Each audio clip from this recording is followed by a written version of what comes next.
आज हम पढ़ेंगे electric field due to a point charge. एक पॉइंट चार्ज कितना इलेक्ट्रिक फील्ड प्रोड्यूस करता है एट ए सर्टेन डिस्टेंस।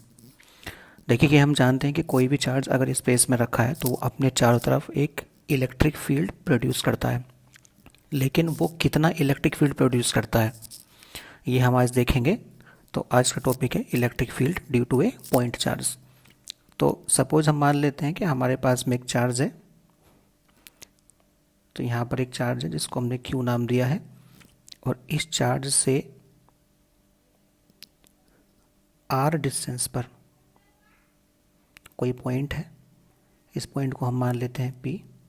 तो हमें पी पॉइंट पर इलेक्ट्रिक फील्ड की वैल्यू फाइंड आउट करनी है कि पी पॉइंट पर कितना इलेक्ट्रिक फील्ड प्रोड्यूस होगा। तो अगर हम इलेक्ट्रिक फील्ड की बेसिक डेफिनेशन देखें तो इलेक्ट्रिक फील्ड मैथमेटिकल फॉर्म में क्या होता है, it is force experienced by a test charge divided by q naught. Q naught क्या है, एक टेस्ट चार्ज है।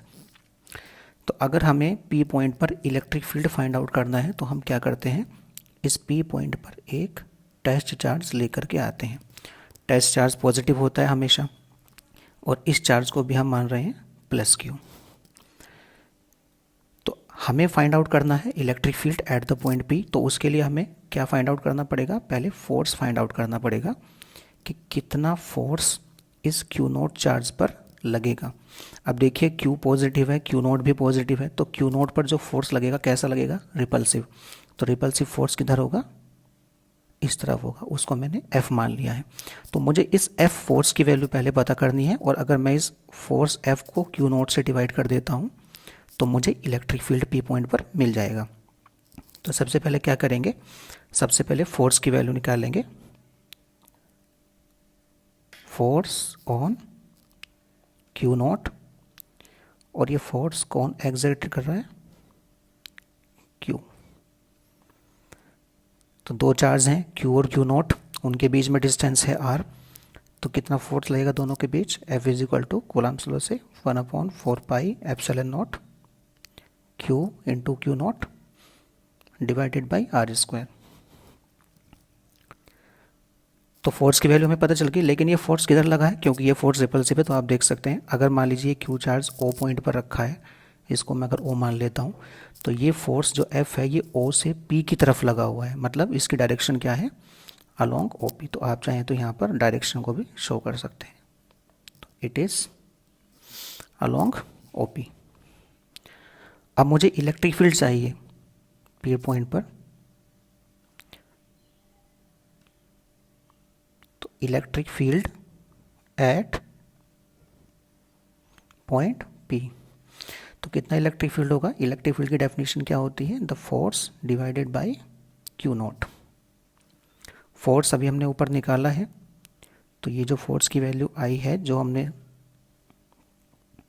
उसको हम यहाँ लिख देंगे, क्या था, 1/4 epsilon naught q naught divided by r square. तो देखिए यहाँ से क्यू नॉट कैंसिल हो जाएगा, तो हमारे पास क्या बचेगा, E is equal to 1/4 epsilon naught q divided by r square. तो ये हमारे पास में इलेक्ट्रिक फील्ड की वैल्यू है। अब इलेक्ट्रिक फील्ड की डायरेक्शन क्या होगी, इलेक्ट्रिक फील्ड हमेशा फोर्स की डायरेक्शन में होगा। तो इलेक्ट्रिक फील्ड की डायरेक्शन किधर होगी, ओपी की तरफ होगी। तो देख सकते हैं आप फोर्स किधर है, ओ से पी की तरफ है, तो इलेक्ट्रिक फील्ड भी किधर होगा, ओ से पी की तरफ होगा। तो ये इलेक्ट्रिक फील्ड का एक न्यूमेरिकल फॉर्मूला है कि अगर एक पॉइंट चार्ज क्यू है, उस पॉइंट चार्ज से आर डिस्टेंस पर हमें इलेक्ट्रिक फील्ड की वैल्यू अगर फाइंड करनी है, तो ये हमारे पास एक फॉर्मूला आ गया है।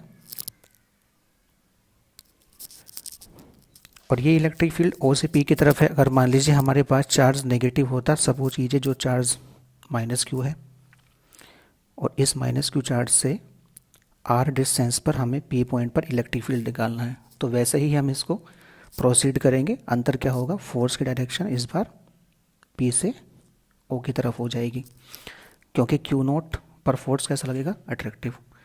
जब फोर्स पी से ओ की तरफ है तो इलेक्ट्रिक फील्ड भी पी से ओ की तरफ होगा, लेकिन फॉर्मूले में कोई चेंज नहीं आएगा, फॉर्मूला सेम आएगा।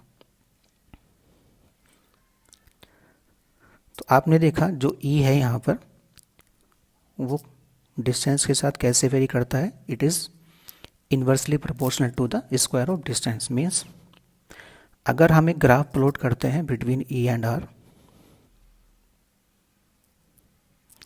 सपोज हम एक ग्राफ प्लॉट करने लगते हैं, यहाँ पर मैं ले लेता हूँ डिस्टेंस आर और इस एक्सिस पर मैं ले लेता हूँ इलेक्ट्रिक फील्ड ई। तो इलेक्ट्रिक फील्ड आर के साथ कैसे वेरी करेगा, क्योंकि ये इन्वर्सली प्रोपोर्शनल है तो इलेक्ट्रिक फील्ड डिस्टेंस के साथ डिक्रीज होगा। कैसे डिक्रीज होगा, इस तरह से। तो ई प्रोपोर्शनल टू 1/r²। ये ग्राफ भी कभी कभी पूछ लेते हैं कि एक पॉइंट चार्ज का इलेक्ट्रिक फील्ड डिस्टेंस के साथ कैसे वेरी करता है, ग्राफ में बना के दिखाइए। तो इस तरह से एक फॉर्मूला हमने डराइव किया, E is equal to 1/4πε0 Q/r²। Q क्या है, Q वो चार्ज है जिस चार्ज की वजह से हमें इलेक्ट्रिक फील्ड फाइंड आउट करना है एट ए डिस्टेंस r। तो ये हमारा फॉर्मूला हो गया।